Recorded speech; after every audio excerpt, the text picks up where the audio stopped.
যাত্ৰা আজি মুখ্যমন্ত্ৰী মহোদয়ৰ বিৰাট ঘোষণা আৰু এই ঘোষণাত বিজয় সংকল্প যাত্ৰাত য'ত মুখ্যমন্ত্ৰী মহোদয়ে নিৰ্বাচনৰ যথেষ্ট প্ৰস্তুতি নিৰ্বাচনৰ এক বৃহৎ প্ৰতিশ্ৰুতি প্ৰেৰণ কৰে।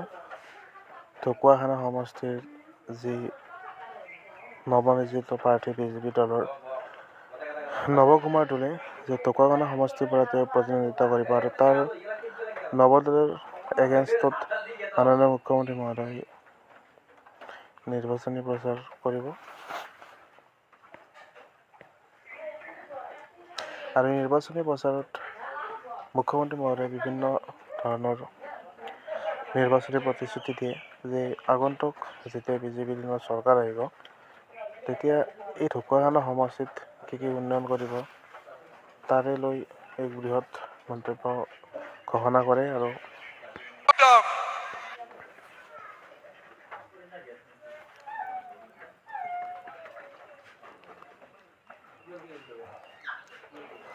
কি নিৰ্বাচনী প্ৰতিশ্ৰুতি ঘোষণা কৰিলে চাওক আমি সকলোৱে আৰু এক বৃহৎ মন্তব্য কৰিছে যে মাননীয় মুখ্যমন্ত্ৰী মহোদয়ৰ এক বৃহৎ ঘোষণা য'ত লখিমপুৰ সমষ্টিৰ পৰা নিৰ্বাচিত প্ৰাৰ্থী নৱকুমাৰ দলে হৈ তেওঁ প্ৰচাৰ চলাব।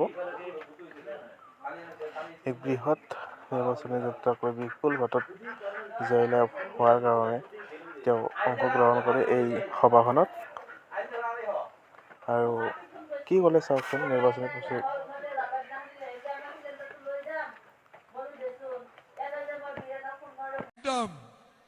এতিয়া নৱদলে জিকিবতো খাটাং একদম খাটাং মোৰ লগত সকলোৱে একেলগে ক'ব ভাৰত মাতা কি জয় ভাৰত মাতা কি জয় নৰেন্দ্ৰ মোদী জিন্দাবাদ নৰেন্দ্ৰ মোদী জিন্দাবাদ নৱকুমাৰ দলে জিন্দাবাদ নৱকুমাৰ দলে জিন্দাবাদ নৱকুমাৰ দলে জিন্দাবাদ ঢকুৱাখানা সমষ্টিৰ ৰাইজ জিন্দাবাদ ঢকুৱাখানা সমষ্টিৰ ৰাইজ জিন্দাবাদ ঢকুৱাখানা সমষ্টিৰ ৰাইজ জিন্দাবাদ আজিৰ সভাত আমাৰ মাজত উপস্থিত ঢকুৱাখানা সমষ্টিৰ বাবে ভাৰতীয় জনতা পাৰ্টি আৰু আমাৰ মিত্ৰ দলসমূহৰ মনোনীত প্ৰাৰ্থী নৱকুমাৰ দলে ডাঙৰীয়া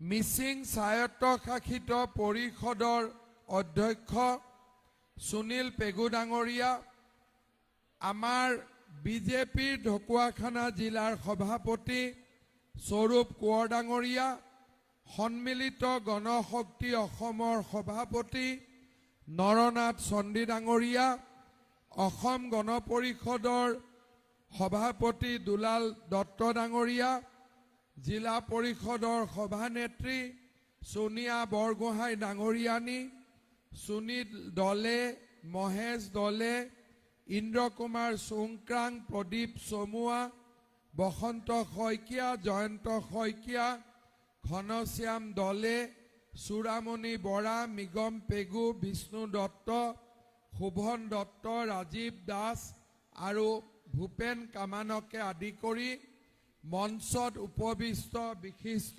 নেতৃবৃন্দ আই মাতৃসকল আৰু যুৱক যুৱতী বন্ধু বান্ধৱীসকল আজি দিনটোৰ মোৰ এইখন তৃতীয়খন সভা ৰাতিপুৱা মই বিপুৰীয়ালৈ গৈছিলোঁ ৰঙানদী ঢকুৱাখানা ইয়াৰ পিছত মই নাওবৈচালৈ যাম গধূলি লখিমপুৰতো আমি এটা শোভাযাত্ৰাত অংশগ্ৰহণ কৰিম আপোনালোক সকলোৱে জানে যে 9 এপ্ৰিল তাৰিখে আমাৰ অসমত বিধানসভাৰ নিৰ্বাচন অনুষ্ঠিত হ'ব বিধানসভাৰ নিৰ্বাচনত আমি কোন দলক ভোট দিম কোন দলৰ চৰকাৰ গঠন কৰিম তাৰ ওপৰতে অহা 5টা বছৰৰ ৰাজ্যখনৰ ভৱিষ্যত নিৰ্ভৰ কৰিব 2016 চনত কংগ্ৰেছ দলৰ চৰকাৰক অতৰাই অসমৰ ৰাইজে বিজেপি চৰকাৰক ভোট দিছিল। 2021 চনত আপোনালোকে আকৌ এবাৰ বিজেপি দলক ভোটদান কৰিছিলে। যোৱা 10টা বছৰে আমি আপোনালোকক সেৱা কৰিবলৈ, আপোনালোকৰ মাজলৈ বিকাশৰ এক নতুন দিগন্ত নমাই অনাৰ বাবে প্ৰচেষ্টা কৰিছিলোঁ। যোৱা 5টা বছৰ আমি আমাৰ সকলোৱে আমাৰ জীৱনৰ প্ৰতিটো পল, প্ৰতিটো ক্ষণ আমি অসমৰ উন্নয়নৰ বাবে উৎসৰ্গা কৰিছিলোঁ। আপোনালোকৰ মনত আছে যে নিৰ্বাচনৰ সময়ত আমি যিবোৰ কথা ৰাইজক কৈছিলোঁ, সেই কথাবোৰ অকল আখৰে আখৰে পালন কৰাই নহয়, এই কথাবোৰৰ পৰা আগলৈ গৈ আমি আৰু বহু বেছি ৰাজ্যখনৰ জীৱনলৈ উন্নয়ন নমাই অনাৰ বাবে প্ৰচেষ্টা কৰিছিলোঁ। আমাৰ বিধায়ক নৱ দলে ডাঙৰীয়াৰ প্ৰচেষ্টাত ঢকুৱাখানাৰ জীৱনলৈ এক ভাবিব নোৱাৰা পৰিৱৰ্তন আহিলে। যি ঢকুৱাখানাক এদিন ৰাইজে অসমৰ আটাইতকৈ পিছপৰা মহকুমা হিচাপে চিহ্নিত কৰিছিলে, আজি ঢকুৱাখানা ডিব্ৰুগড়, মাজুলী, ঢকুৱাখানা, ধেমাজিৰ এক সংগমস্থলীলৈ ৰূপান্তৰ হৈছে। আজি ঢকুৱাখানাৰ জীৱনলৈ এক ভাবিব নোৱাৰা পৰিৱৰ্তন আহিছে। মই যেতিয়াই 2 বছৰ, 1 বছৰৰ মূৰত ঢকুৱাখানালৈ আহোঁ, ঢকুৱাখানাৰ পৰিৱৰ্তনে আমাৰ সন্মুখত দেখা দিয়ে। মই বিশ্বাস কৰোঁ ঢকুৱাখানাৰ এই পবিত্ৰ মাটিত আৰু শক্তি আছে। আমি সকলোৱে লগ লাগি এই সমষ্টিটোক আমি আৰু বহু দূৰ আগুৱাই লৈ যাব পাৰোঁ। আমি বিশ্বাস কৰোঁ আপোনালোক সকলোৱে যোৱা 10 বছৰৰ উন্নয়ন আৰু প্ৰগতি দেখাৰ পিছত মই বিশ্বাস কৰোঁ এইবাৰ নৱ দলে ডাঙৰীয়াক আপোনালোকে বিপুল ভোটত বিজয়ী কৰিব, তাত মোৰ কোনো সন্দেহ নাই। শ্ৰদ্ধাৰ ৰাইজ, মই আপোনালোকক লৈ যাব খুজিছোঁ 2021 চনলৈ। ৰাজনীতি কৰা মানুহে যেতিয়া মিটিঙত কথা কয়, মিটিঙত প্ৰতিশ্ৰুতি দিয়ে, তাক কেতিয়াও মানুহে বিশ্বাস নকৰিছিল। স্বাধীনতাৰ পূৰ্বৰ আৰু পৰৱৰ্তী সময়ৰ বহু দিনলৈ মানুহৰ মাজত এটা ধাৰণা আছিল যে ৰাজনীতি কৰা মানুহে কেতিয়াও সঁচা কথা নকয়, ৰাজনীতি কৰা মানুহে কেতিয়াও নিজৰ প্ৰতিশ্ৰুতি ৰক্ষা নকৰে। আমি চেষ্টা কৰিছিলোঁ যে নহয়, আমি পৰিৱৰ্তন আনিম, ৰাজনীতি কৰা মানুহৰ ওপৰত বিশ্বাস ঘূৰাই আনিম, যাতে আমি একেলগে মিলি অসমখনক নিৰ্মাণ কৰিব পাৰোঁ।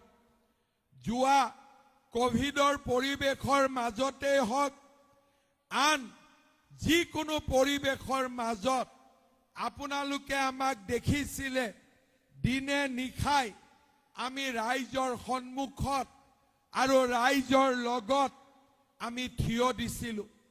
যোৱা নিৰ্বাচনত মই দিয়া প্ৰতিটো প্ৰতিশ্ৰুতি বাস্তৱত ৰূপায়ণ কৰাৰ বাবে যোৱা দিনকেইটাত মই চেষ্টা কৰিছিলোঁ।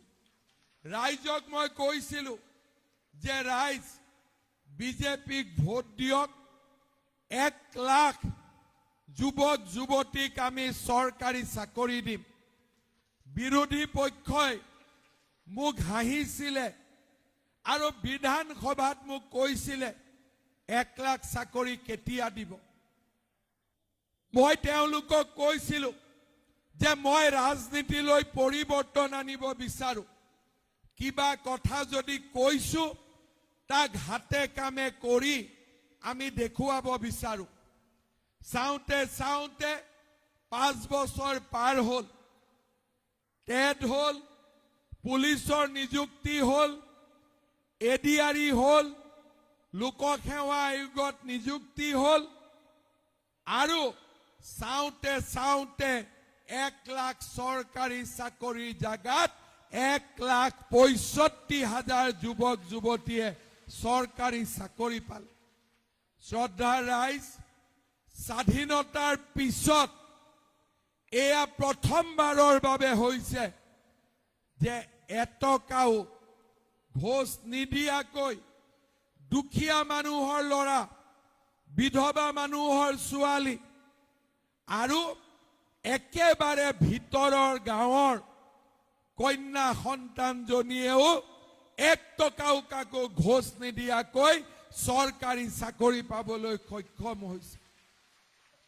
মানুহৰ বিশ্বাস বাঢ়িলে, মানুহৰ আস্থা বাঢ়িলে।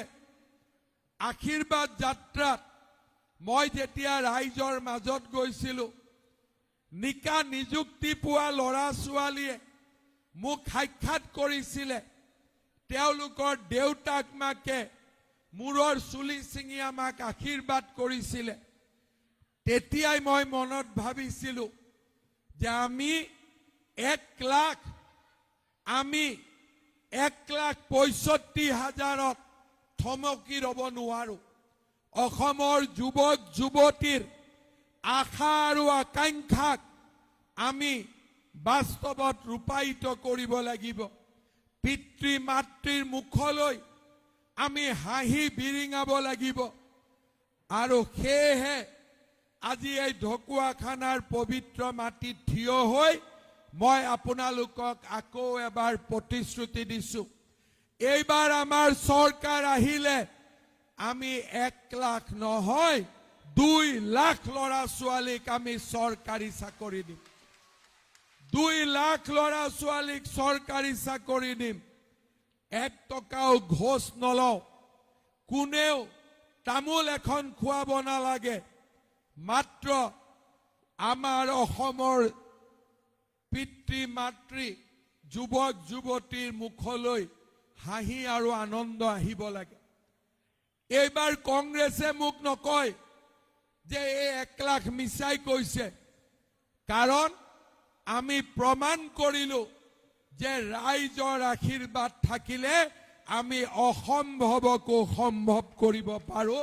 আমি অসম্ভৱকো সম্ভৱ কৰিব পাৰোঁ। লোকসভা নিৰ্বাচনৰ আগত আমি লাখপতি বাইদেউৰ ফৰ্ম দিছিলোঁ।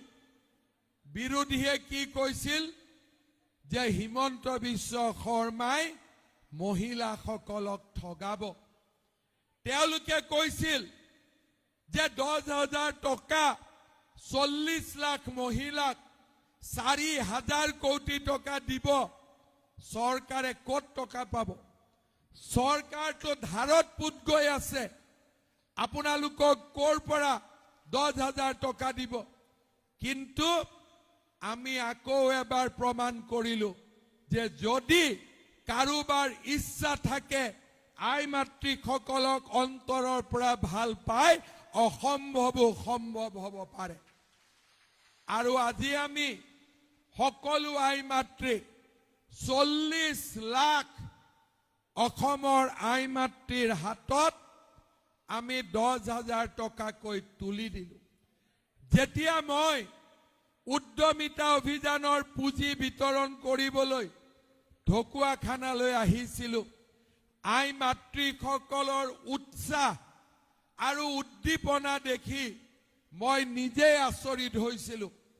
আৰু তেওঁলোকৰ তৃপ্তিৰে ভৰা মুখ দেখি মই নিজকে অলপ হ'লেও গৌৰৱ অনুভৱ কৰিছিলোঁ। আজি আই মাতৃসকলক মই আকৌ এবাৰ প্ৰতিশ্ৰুতি দিব খুজিছোঁ, এইবাৰ আমি 10,000 টকা নহয়, এইবাৰ আমি 25,000 টকাকৈ আই মাতৃসকলক দিম। লাগিবনে নালাগে? লাগিব। বিশ্বাস আছেনে নাই মোৰ ওপৰত? বিশ্বাস আছেনে নাই? আছে। 10,000 কোনে কোনে পাইছিলে হাত ডাঙক? বঢ়িয়া। 10,000ৰ লগত 9,000 কোনে কোনে পাইছিলে হাত ডাঙক? বঢ়িয়া। এতিয়া যেতিয়া কোনোবাই হাত দাঙে, 2-এগৰাকী মহিলা মনে মনে থাকে, তেওঁলোকৰ অৰুণোদয়ত নাম অহা নাই, হয়নে? সেইকাৰণে আজি মই আপোনালোকক কৈ থৈ গলো, ঢকুৱাখানা সমষ্টিত মই আৰু 10,000 মহিলাক অৰুণোদয় দিয়াৰ ব্যৱস্থা কৰিম। এতিয়া আৰু কোনেও দুখ নাপাব। 10,000 মহিলা নৱদলে য'তে ইলেকশ্যন কেম্পেইনত যায়, অৰুণোদয় নোপোৱা মহিলাসকলে এখন এপ্লিকেশ্যন দি দিব। ইলেকশ্যনৰ পিছত মই এপ্লিকেশ্যনবিলাক লৈ ল'ম আৰু ঢকুৱাখানা সমষ্টিৰ কাৰণে 10,000 নতুনকৈ অৰুণোদয় দিয়াৰ ব্যৱস্থা কৰিম। ভাল হ'বনে বেয়া হ'ব? 25,000ও পাব, অৰুণোদয়ো পাব। আৰু যাৰ ঘৰত ৰেচন কাৰ্ডখন অলপ ডাঙৰ হৈ আছে, ৰেচন কাৰ্ডখন 2 টুকুৰ কৰি দিম, যাতে আৰু অৰুণোদয় পাব। ভাল হ'ব?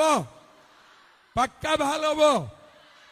ইয়াৰ পিছত আমি ইলেকশ্যনৰ সময়ত ৰাইজক কৈছিলো যে মহিলাসকলক মাইক্ৰ' ফাইনেন্স লোনৰ পৰা ৰেহাই দিম, ল'ৰা ছোৱালীক আমি পঢ়া শুনাৰ ক্ষেত্ৰত সহায় কৰিম। আজি নিযুত মইনা, নিযুত বাবু আঁচনিয়ে আমাৰ পিতৃ মাতৃক বহুত সকাহ দিছে। কিন্তু এতিয়াও মোৰ ওচৰত ল'ৰা ছোৱালী আহে যে মামা BEdৰ ফিজ বেছি। কোনোবাই কয় আমি দিল্লীত যাব খুজিছিলো, টকাৰ কাৰণে যাব নোৱাৰিলো। কোনোবাই কয় আমি ইঞ্জিনিয়াৰিং মেডিকেল পঢ়িব খোজো, কিন্তু টিউচন ল'ব নোৱাৰাৰ বাবে আমি চিট নাপালো। আজি মই আপোনালোকক কথা দি গৈছো যে এতিয়াৰে পৰা ল'ৰা ছোৱালীৰ পঢ়ুৱাৰ দায়িত্ব দেউতাক মাকে ল'ব নালাগে, মামাই ল'ৰা ছোৱালীক পঢ়ুৱাব। তেওঁলোকৰ পুৰা খৰচ, সম্পূৰ্ণ খৰচ, পেনৰ পৰা কাগজলৈ, হোষ্টেলৰ খৰচৰ পৰা কলেজৰ ফিজলৈ সম্পূৰ্ণ দায়িত্ব আমি ল'ম, ৰাজ্য চৰকাৰে ল'ব। আপোনালোকে চিন্তা কৰিব নালাগে। শ্ৰদ্ধাৰ আই মাতৃসকল, আমি আপোনালোকক বিনামূলীয়াকৈ চাউল দিছিলো, কম দামত দালি, নিমখ আৰু চেনি দিছিলো। এইবাৰ আমি দালি, চেনি, নিমখৰ লগত মিঠাতেলো যোগ কৰি দিম, যাতে আপোনালোকৰ পাকঘৰত আৰু কোনো কষ্ট নহয়। শ্ৰদ্ধাৰ আই মাতৃসকল, আগতে কোনো চৰকাৰে যেনেকে কৈছে তেনেকৈ কৰাৰ উদাহৰণ নাছিলে। আজি আমাৰ চৰকাৰখনে এটাকৈ নতুন আঁচনি কৰিলে আৰু ৰাজ্যখনক উন্নয়নৰ পথলৈ লৈ গ'ল।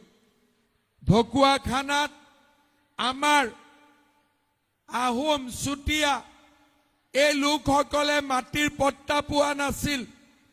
আজি আমাৰ চৰকাৰৰ প্ৰচেষ্টাত ঢকুৱাখানাত হাজাৰ হাজাৰ ৰাইজে আজি মাটিৰ পট্টা পাবলৈ সক্ষম হৈছে। মিছন বসুন্ধৰাৰ জৰিয়তে আমি অসমত 15 লাখ পৰিয়ালৰ হাতত আমি মাটিৰ পট্টা তুলি দিছো।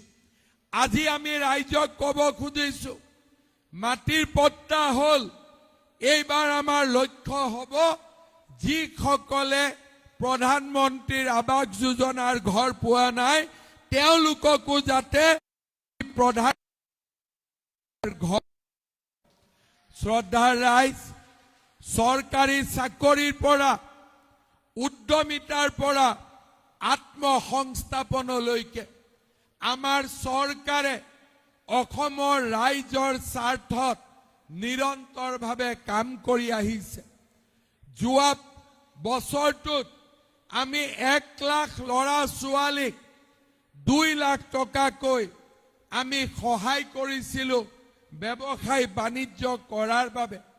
ঢকুৱাখানা সমষ্টিৰ প্ৰায় 1000 ল'ৰা ছোৱালীয়ে চৰকাৰৰ পৰা 2 লাখকৈ টকা লাভ কৰিছিলে।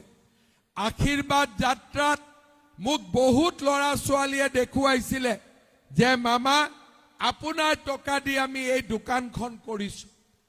মোৰ মন আনন্দত ভৰি পৰিছিলে। এইবাৰ আমি আপোনালোকক ক'ব খুজিছোঁ এইবাৰ 1 লাখক নহয় 10 লাখ ল'ৰা ছোৱালীক আমি 2 লাখ টকাকৈ দিম নিজৰ ব্যৱসায় বাণিজ্য স্থাপন কৰিবৰ বাবে। আৰু যোৱাবাৰ আমি ঢকুৱাখানাত 1000 ল'ৰা ছোৱালীক আমি 2 লাখকৈ টকা দিছিলোঁ। এইবাৰ আমি ঢকুৱাখানা সমষ্টিত 10,000 ল'ৰা ছোৱালীক আমি 2 লাখকৈ টকা দিয়াৰ ব্যৱস্থা কৰিম। 10,000 ল'ৰা ছোৱালীক। শ্ৰদ্ধাৰ ৰাইজ ৰাজ্যখনৰ চাৰিওফালে আজি আমি এটা নতুন পৰিচয় গঢ়ি তুলিলোঁ। অটল অবিচল অগ্ৰগামী অসম। আমি ৰাজ্যখনত খিলঞ্জীয়া লোকৰ কাৰণে আমি পৰিশ্ৰম কৰিলোঁ আৰু যিসকলে বাংলাদেশৰ পৰা আহি অসমৰ মাটি অসমৰ ভেটি দখল কৰি লৈছিলে তেওঁলোকৰ আমি হাত আৰু ভৰিবোৰ ভাঙি পেলালোঁ।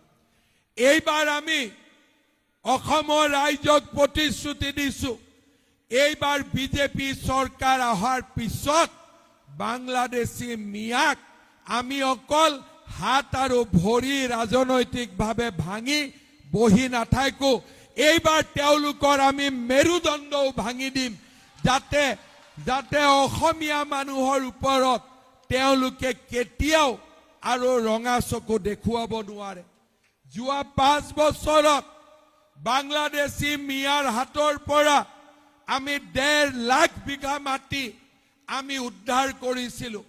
এইবাৰ আমাৰ টাৰ্গেট হৈছে 1.5 লাখ নহয় বাংলাদেশী মিয়াক 5 লাখ বিঘা মাটিৰ পৰা এভিকশন কৰা। কাৰণ আমাৰ মাটি আমাৰ অধিকাৰ, আমাৰ জাতি আমাৰ স্বাভিমান আৰু আমি তেনে এক শক্তিশালী অসমীয়া জাতি আমি নিৰ্মাণ কৰিব খুজিছোঁ।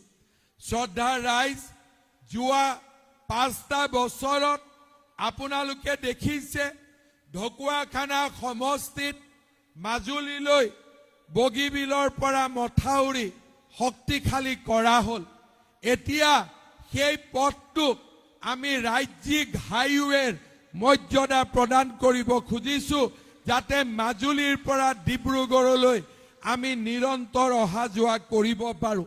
ঢকুৱাখানাত 200 বেডেড চিভিল হস্পিটাল বনাবৰ কাৰণে ইতিমধ্যে আমি পুঁজি মঞ্জুৰি কৰিছোঁ। 2 বছৰৰ ভিতৰত চিভিল হস্পিটাল নিৰ্মাণৰ কাম সম্পূৰ্ণ হ'ব। ফাট বিহু বাসুদেৱ থান আদি আধ্যাত্মিক ক্ষেত্ৰক সংযোগী কৰা আৰু অসম মালাৰে আজি আমি মাজুলীৰ পৰা ঢকুৱাখানাক সংযোজিত কৰিবলৈ আমি সক্ষম হৈছোঁ। আজি আমি ঢকুৱাখানাক 6 জিলাৰ এক কেন্দ্ৰবিন্দু হিচাপে নিৰ্মাণ কৰি তুলিছোঁ। ঢকুৱাখানাৰ গৰাখহনীয়া সংৰক্ষণৰ বাবে 150 কোটি টকাৰ আঁচনি আজি কাম আৰম্ভ হৈছে। ঢকুৱাখানাৰ বিদ্যালয়সমূহৰ উন্নতিৰ বাবে 6খন বিদ্যালয়লৈ 7 কোটিকৈ টকা দিয়া হৈছে 90টা আদৰ্শ অংগনবাদী কেন্দ্ৰ গঢ়ি তোলা হৈছে অসম দৰ্শনৰ জৰিয়তে 500খনতকৈও 500টাতকৈও অধিক নামঘৰ মন্দিৰ উপাসনাস্থলী আমি ঢকুৱাখানাত নিৰ্মাণ কৰিছো শ্ৰদ্ধাৰ ৰাইজ এই যি কৰ্মযজ্ঞ অনাগত দিনতো নিৰন্তৰভাৱে আমি চলাই ৰাখিব বিচাৰিছো আজি আমি সকলোৱে জানো যে ঢকুৱাখানা এটা মাত্ৰ বিধানসভা সমষ্টি নহয় এই সমষ্টিটো হৈছে ভৱিষ্যতৰ এক সম্ভাৱনাৰ থলী ঢকুৱাখানাত পৰিশ্ৰম কৰা জনসংখ্যা আছে মাটি আছে পানী আছে আৰু এই ঢকুৱাখানাত যদি আমি উন্নত পৰিকল্পনা কৰিব পাৰো আধুনিক কৃষি পদ্ধতিৰে ইয়াত যদি আমি কাম কৰিব পাৰো কোল্ড ষ্টৰেজ গুদাম গঢ়ি তুলিব পাৰো মিন উৎপাদনৰ ব্যৱস্থা কৰিব পাৰো এই ঢকুৱাখানা এক শস্য শ্যামলা ভূমিলৈ ৰূপান্তৰ হ'ব পাট মুগা হেণ্ডলুমৰ উন্নয়ন সকলো দিশতে আমি কাম কৰি ঢকুৱাখানাক আমি আগবঢ়াই লৈ যাব পাৰো মই আপোনালোকক প্ৰতিশ্ৰুতি দিছো যে উন্নত আঁচনিৰ জৰিয়তে ঢকুৱাখানাৰ কৃষি ঢকুৱাখানাৰ মীন উদ্যোগ আৰু ঢকুৱাখানাৰ মুগা শিল্পক আমি বিশ্বমানলৈ আগুৱাই লৈ যাম ঢকুৱাখানাক আমি এটা নিজৰ পৰিচয় দিম শ্ৰদ্ধাৰ ৰাইজ আমাৰ দীৰ্ঘম্যাদী ব্যৱস্থা যে ঢকুৱাখানাত বান নিয়ন্ত্ৰণৰ আৰু সফল ব্যৱস্থা হ'ব লাগে চিচি টেকেলি ফুটা ৰাস্তা আমি ৰাজ্যিক পথলৈ উন্নত কৰিব লাগে আৰু ঢকুৱাখানাত আমি নতুন শিক্ষানুষ্ঠান আনি ঢকুৱাখানাৰ শৈক্ষিক এক পটভূমি আমি নিৰ্মাণ কৰিব লাগে মই আপোনালোকক প্ৰতিশ্ৰুতি দিছো অনাগত 5 বছৰত ৰাস্তাৰ পৰা মথাউৰিলৈকে কৃষিৰ পৰা মীন উদ্যোগলৈকে স্বাস্থ্যৰ পৰা শিক্ষালৈকে ঢকুৱাখানাক আমি এক আদৰ্শ সমষ্টিলৈ ৰূপান্তৰ কৰিম ঢকুৱাখানাক আমি এক আদৰ্শ সমষ্টিলৈ ৰূপান্তৰ কৰিম শ্ৰদ্ধা ৰাইজ কংগ্ৰেছৰ কথা মই একোৱেই ক'ব খোজা নাই কংগ্ৰেছে আমাক খুটা আৰু কম্বলত ধৰি ৰাখিব খুজিছিল কংগ্ৰেছে আমাক আঠুৱা আৰু ধুতি লুঙিত ধৰি ৰাখিব খুজিছিল আজি আমি স্বাধীন হলো কংগ্ৰেছৰ লুঙি ধুতিৰ ৰাজনীতিৰ পৰা আজি আমি মুকলি হলো কংগ্ৰেছৰ খুটা কম্বলৰ ৰাজনীতিৰ পৰা আমি মুকলি হলো এতিয়া আমি ঢকুৱাখানাক অসমৰ ভিতৰতে এক জাকত জিলিকা সমষ্টিলৈ ৰূপান্তৰ কৰিব লাগিব আৰু সেই দিশত আমি কাম কৰিব লাগিব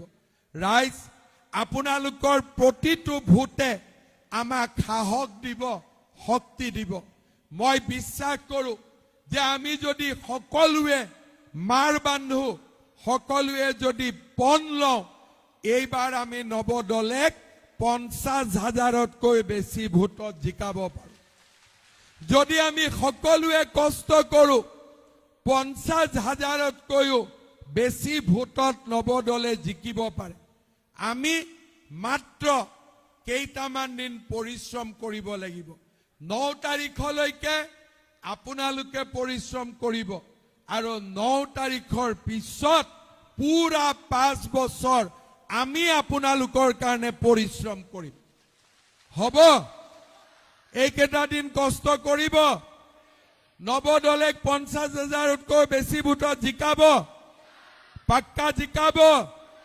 100% জিকাব তেতিয়াহ'লে মই আপোনালোকক কথা দিছো ঢকুৱাখানাৰ ৰাইজৰ প্ৰতিটো সপোন আমি একেলগে বাস্তৱত ৰূপায়ণ কৰিম প্ৰতিটো সপোন আমি একেলগে বাস্তৱত ৰূপায়ণ কৰিম মোৰ লগত একেলগে ক'ব ভাৰত মাতা কি ভাৰত মাতা কি নৰেন্দ্ৰ মোদী নৱদলে লাষ্টত এটা কথা কৈ যাওঁ টেকেলি ফুটাৰ দলংখনৰ কাৰণে নৱদলে বহুত চিন্তা কৰি থাকে মই চেষ্টা কৰিছোঁ গাডকাৰী ডাঙৰীয়া যাতে এবাৰ ঢকুৱাখানালৈ আহে আৰু এইবাৰ নৱদলে আৰু মই দুইজনে একেলগে লাগিম যাতে টেকেলি ফুটাৰ দলঙৰ সপোন আমাৰ বাস্তৱত ৰূপায়িত হ'ব পাৰে বহুত বহুত ধন্যবাদ জয় হিন্দ